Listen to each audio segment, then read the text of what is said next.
La réplication de l'ADN n'est pas toujours conforme. C'est ce que nous allons essayer de comprendre aujourd'hui, en quoi cette réplication n'est pas toujours conforme. Alors, un rappel, c'est quoi la réplication? Alors, on parle de réplication semi-conservative. Nous en avons parlé dans d'autres cours. Je vous invite à vous y référer. Lorsqu'une cellule doit entrer en division, par exemple en mitose, il faut auparavant qu'elle double son matériel génétique. Donc les cellules diploïdes vont doubler leur quantité d'ADN. Donc ce doublement se fait selon un mécanisme que l'on appelle la réplication. C'est-à-dire que l'on réplique la totalité d'une molécule d'ADN. Et si par exemple, dans le cas de l'espèce humaine, on a 23 paires de chromosomes, eh bien les 23 paires de chromosomes vont bien être doublées. Et une fois que ce doublement va se faire selon le mécanisme de la réplication semi-conservative, enfin semi-conservatif le mécanisme, mais la réplication en elle-même est semi-conservative. C'est-à-dire qu'elle conserve la moitié de son patrimoine, entre guillemets. Ça veut dire que, juste pour un petit rappel, une molécule d'ADN est faite de deux brins qui sont reliés entre eux par des liaisons hydrogènes faibles, donc, et les nucléotides, donc les nucléotides, on va dire, donc les bases azotées, en fait, sont reliées de manière complémentaire, deux par deux, donc l'adénine avec la thymine, et vice-versa, la thymine avec l'adénine, et la guanine avec la cytosine, et vice-versa. Et puis, lorsqu'il va y avoir une réplication, eh bien, comme on l'avait dit dans le cours précédent, ou dans un autre cours, eh bien, les deux brins vont se séparer sous l'action d'une enzyme que l'on appelle l'ADN polymérase. Alors, c'est tout un complexe, hein, c'est assez compliqué. Pour simplifier, on parle juste de l'ADN polymérase. Bon. Donc, cette ADN polymérase va s'occuper non seulement de séparer les deux brins, mais également de polymériser les nucléotides, et tout ceci de manière complémentaire. Bon. Pour mieux comprendre, hein, encore une fois, reportez-vous à mon autre cours. Alors, on se dit qu'en théorie, la réplication semi-conservative est conforme. Ça veut dire qu'à partir d'une molécule mère, on va obtenir deux molécules filles strictement identiques. Alors, au départ, ces molécules, avant la séparation de ces molécules, donc elles seront reliées au niveau du centromère. Bon, puis au cours de l'anaphase, de la division mitotique, par exemple, donc ces deux molécules qui vont se trouver séparées et réparties dans deux cellules filles de manière équitable. C'est pour ça qu'on dit aussi que la mitose est une reproduction conforme. Elle répartit conformément, c'est-à-dire aussi bien en qualité qu'en quantité, les ADN, donc les chromosomes dans les cellules filles. Autrement dit, à partir d'une cellule mère, on obtient, donc il y a son patrimoine génétique. Elle va reproduire à l'identique son patrimoine génétique dans les deux cellules filles. Donc, avant la division, au cours de l'interphase et au cours de la phase S de l'interphase, eh bien, il va y avoir la réplication de l'ADN. Donc, on a dit que cette reproduction, en théorie, est conforme. Bon, ça veut dire que les deux copies sont exactement identiques. Maintenant, quelquefois, il peut y avoir des problèmes. Ça veut dire qu'il peut y avoir des erreurs de réplication. Et dans ces conditions-là, on peut parler éventuellement de mutation. Alors essayons de comprendre un petit peu mieux, de manière simple, hein, cette réplication qui n'est pas si conforme que ça, finalement, quelquefois. Le principe de la réplication de l'ADN paraît infaillible, c'est-à-dire, bon, apparemment, il n'y a pas d'erreur. Bon. Les deux molécules d'ADN obtenues sont forcément identiques entre elles et à la molécule mère. Alors attention à ne pas confondre les deux chromatides d'un même chromosome qui sont strictement identiques après la réplication, mais ne pas confondre avec les deux chromosomes homologues qui en théorie sont identiques aux allèles près. Hein, donc ça, attention à ne pas se tromper. Bon, cependant, l'information génétique est constituée évidemment de milliards de nucléotides, bon, des milliards de cellules également, vont se diviser tout au long de la vie de l'organisme et évidemment des erreurs peuvent arriver. Donc comment est-ce que ces erreurs peuvent se produire au cours de la réplication? Et est-ce que ces erreurs sont inquiétantes? Est-ce que la fréquence est relativement importante ou alors faible? Bon. Essayons de voir tout d'abord la mise en évidence des modifications de l'information génétique au cours de la vie. Les organes contiennent des cellules, donc on parle de tissus, de toutes les cellules qui ont la même fonction. Ce sont des cellules spécialisées, par exemple cellules pulmonaires, cellules cardiaques, etc. Elles forment l'ensemble des cellules qui ont la même fonction, vont former un tissu. Des organes sont formés, l'organisme est formé. Donc tous les organes contiennent des cellules qui vont se diviser normalement tout au long de la vie. Alors pas tous, hein, mais bon. Globalement, donc ce sont des cellules, on appelle ces cellules des cellules souches, qui sont adultes, ça veut dire qu'elles sont matures et responsables du renouvellement des tissus régulièrement. Bon. Nous allons essayer de déterminer dans quelle mesure l'information génétique des cellules souches est stable ou bien peut être modifiée au cours de la vie. Alors, il y a des chercheurs ont fait des biopsies, c'est-à-dire ont pris des petits morceaux de tissu, alors de l'intestin grêle, par exemple, qui ont été prélevés chez un certain nombre de donneurs, donc sains, donneurs sains, et l'âge s'est allé entre 3 et 87 ans dans le document dont je dispose. Alors, l'ADN, bien sûr, des cellules souches a été séquencé et l'information a été comparée, évidemment, à celles provenant, par exemple, de cellules d'un prélèvement sanguin de chaque individu, sachant que les cellules de l'intestin et les cellules sanguines se forment à partir de cellules souches qui sont indépendantes. Alors, si on regarde un petit peu le nombre de mutations ponctuelles constatées en fonction de l'âge du donneur, donc qui allait de 3 à 87 ans, on obtient une droite, en fait, donc nombre de mutations par cellule en fonction de l'âge, en années. On s'aperçoit que pour les individus qui ont entre 5 et 10 ans, il y a 500, alors je fais à peu près 500 mutations par cellule. Alors vous allez dire c'est énorme, oui c'est énorme, mais il y a des milliards de nucléotides. Donc c'est énorme peut-être quand on dit 500, mais à l'échelle à laquelle on doit se référer par rapport au nombre de nucléotides, c'est pas tant que ça. Entre 40 et 50 ans, on est entre 1500 et 2000 mutations, donc changement de nucléotides, par cellule. Hein. Donc, sachant qu'il y a des milliards de cellules, vous comptez un petit peu, ça fait beaucoup.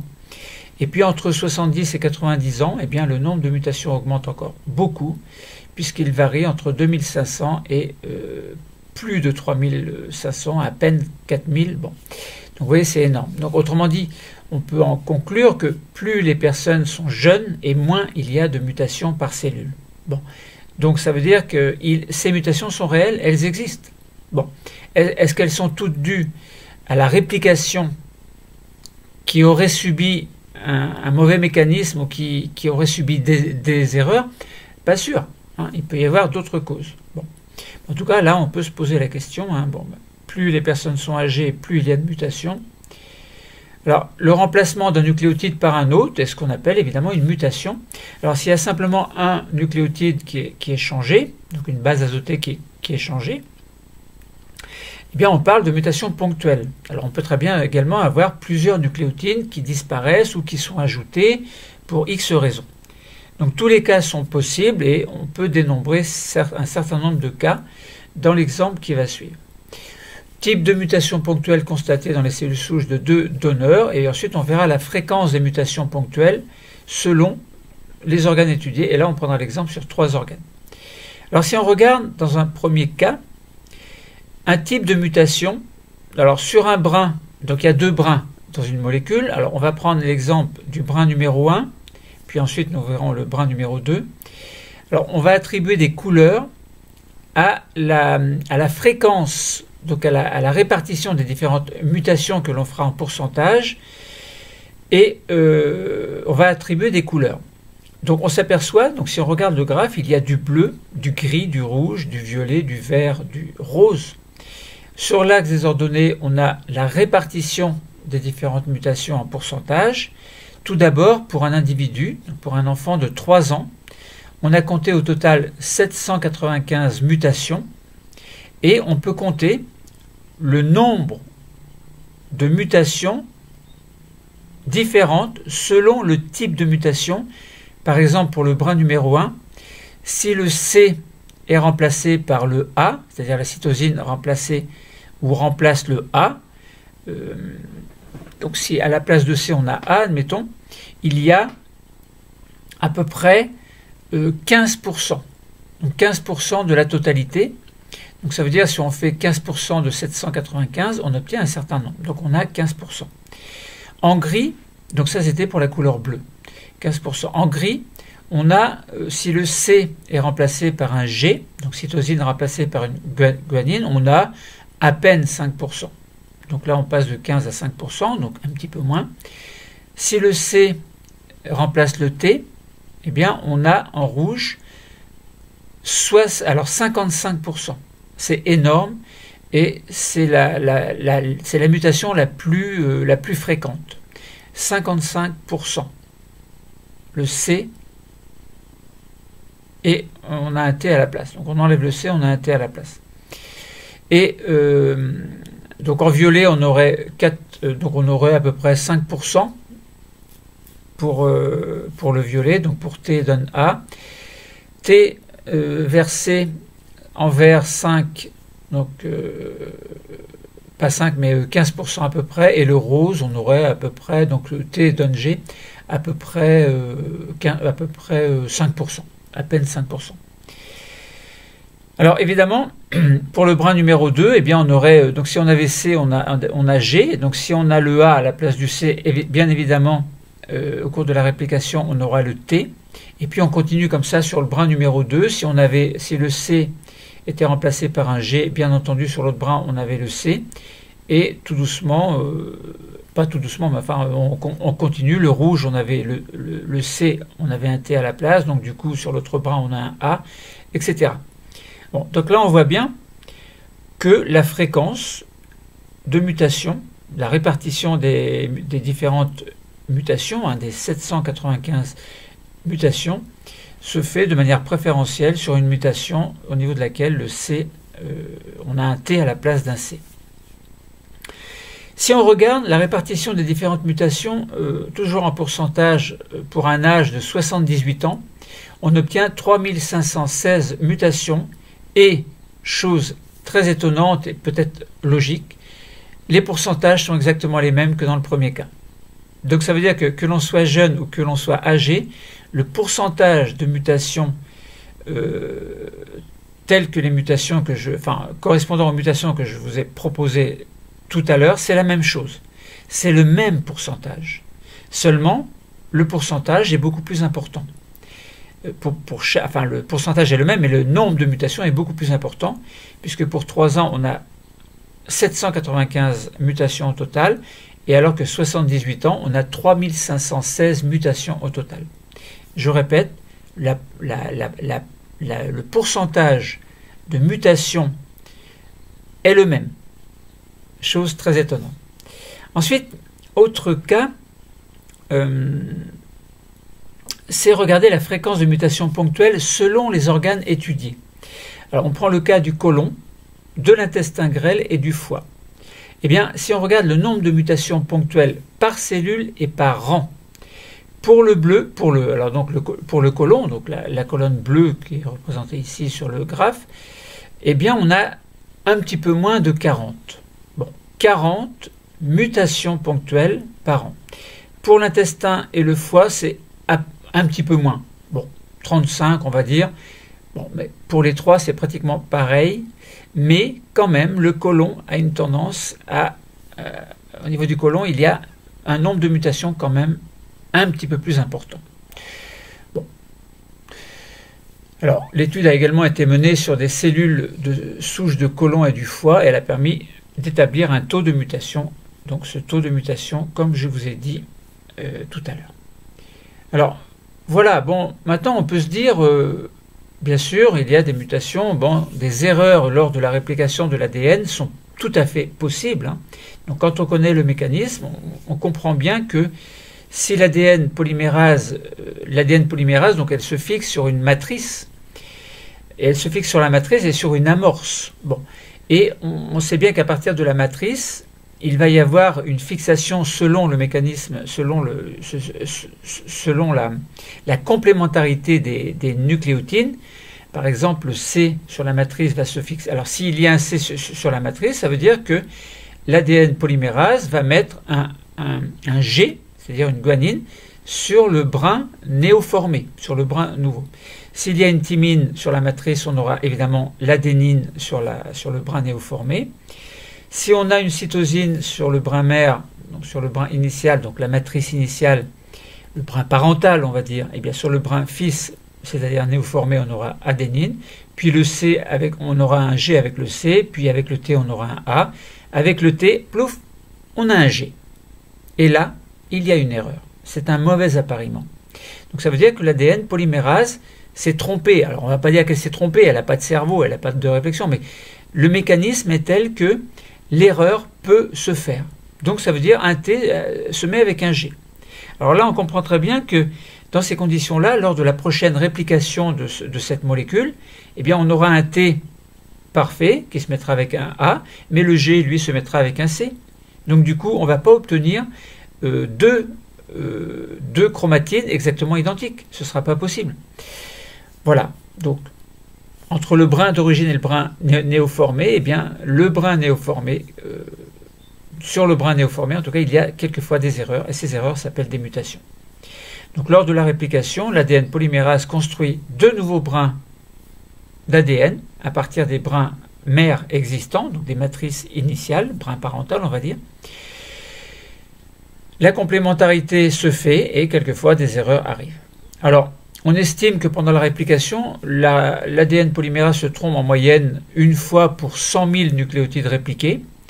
Mais bon, la fiabilité finale est estimée à une erreur pour 1 milliard de nucléotides répliqués. Bon, voilà. Donc on voit bien quelle est l'origine de l'erreur lors de la réplication. C'est pour ça que l'on dit que la réplication semi-conservative n'est pas si conforme que ça, mais dans sa globalité, elle est conforme. Bon. Alors, ensuite, ce qui est très rassurant, c'est que, et là on fait la corrélation avec ce qui se passe entre les jeunes et les plus âgés, on a dit que pour les plus jeunes, le nombre de mutations par cellule était beaucoup plus faible que pour les personnes âgées. Pourquoi? Parce que, alors, on a dit 500 par exemple pour les 3 ans. Bon, 500, et on a dit 3500, entre 2500 et 3500 pour les personnes âgées. Il faut savoir une chose, c'est que lorsqu'il y a des erreurs lors de la réplication, il y a un système de réparation de l'ADN. Ça veut dire que des mécanismes existent et la mutation sera éliminée de manière tout à fait naturelle grâce au système de réparation.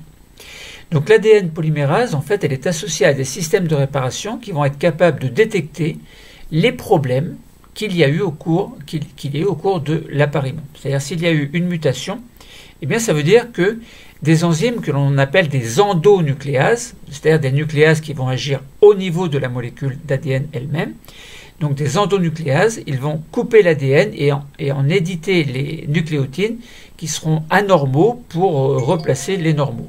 Bon. On connaît un grand nombre de nucléases, d'endonucléases, 130, qui sont impliquées dans la réparation de l'ADN chez l'être humain, et leur rôle est évidemment crucial lors de la réplication, évidemment, lorsqu'il y a des erreurs. Des anomalies peuvent persister dans la structure de l'ADN. Du coup, on peut très bien avoir des anomalies de réplication. Alors, si la réparation est faite, il n'y a pas de problème, mais quelquefois la réparation n'est pas faite ou est mal faite. Et on peut avoir des anomalies persistantes dans la structure de l'ADN qui peut empêcher éventuellement la réplication et peuvent conduire, dans certains cas, à la mort de la cellule. Donc, si on regarde, on peut regarder une image avec un logiciel de modélisation. Il faut s'arranger pour trouver l'ADN polymérase et puis l'ADN et puis s'arranger par un jeu avec le logiciel de modélisation comme libmol, admettons, qui est un petit peu simpliste, mais bon, on arrive à comprendre quand même. Donc on peut mettre en évidence des liaisons covalentes qui sont anormalement formées entre deux nucléotides T successifs, par exemple. Donc ces dimères de thymine, T égale T, déforment l'ADN et vont perturber évidemment la réplication. Bon, L'enzyme qui va parcourir l'ADN va repérer ce type d'anomalie et réparer l'ADN. Et nous parlons là, bien entendu, des endonucléases qui sont là pour surveiller, entre guillemets. Donc, si on revient un petit peu sur le cas des jeunes qui ont moins de mutations que les vieux, on va dire, que les personnes âgées, eh bien, on peut mettre en avant également le fait que, alors, il peut y avoir des erreurs lors de la réplication, mais que le système de réparation n'est peut-être pas si efficace que ça. C'est-à-dire qu'il y a une perte d'efficacité. Donc, les endonucléases, on en a compté 130, elles ne sont pas forcément toutes efficaces pour réparer les mutations, ponctuelles en tout cas.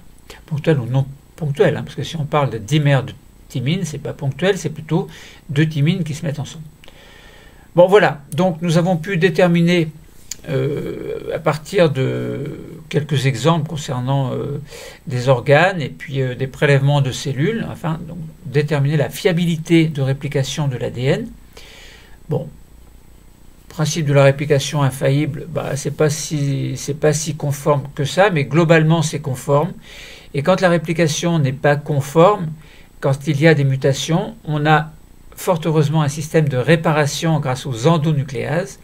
Donc il faut, pour que tout se passe bien, que l'ADN polymérase fasse bien son rôle de réplication, de manière à ce que et que les endonucléases également assurent bien leur rôle de surveillance en fait, et de réparation, de telle sorte que dans la cellule initiale, par exemple la cellule œuf, et puis d'autres cellules de n'importe quel organe qui sont des cellules souches en fait, qui servent à renouveler le tissu d'un organe précis, eh bien il faut que tous ces acteurs en fait travaillent suffisamment bien et de manière efficace afin que, à partir d'une cellule mère, on obtienne deux cellules filles. C'est-à-dire qu'à partir d'une mitose, on ait bien une mitose qui soit une reproduction conforme. Alors la réplication elle-même doit être conforme, la mitose elle-même doit être conforme, et nous ne parlons pas bien sûr de la méiose, qui est un mécanisme un petit peu particulier. Hein, bon. Voilà, donc nous avons répondu, je pense, globalement, évidemment, au problème que est-ce que des erreurs de réplication existent? Eh bien oui, ça existe. À quelle fréquence? La fréquence est relative, on en a parlé. Hein, les fréquences sont plus ou moins importantes. Système de réparation existe, c'est très rassurant tout cela. Eh bien le cours est terminé. Merci.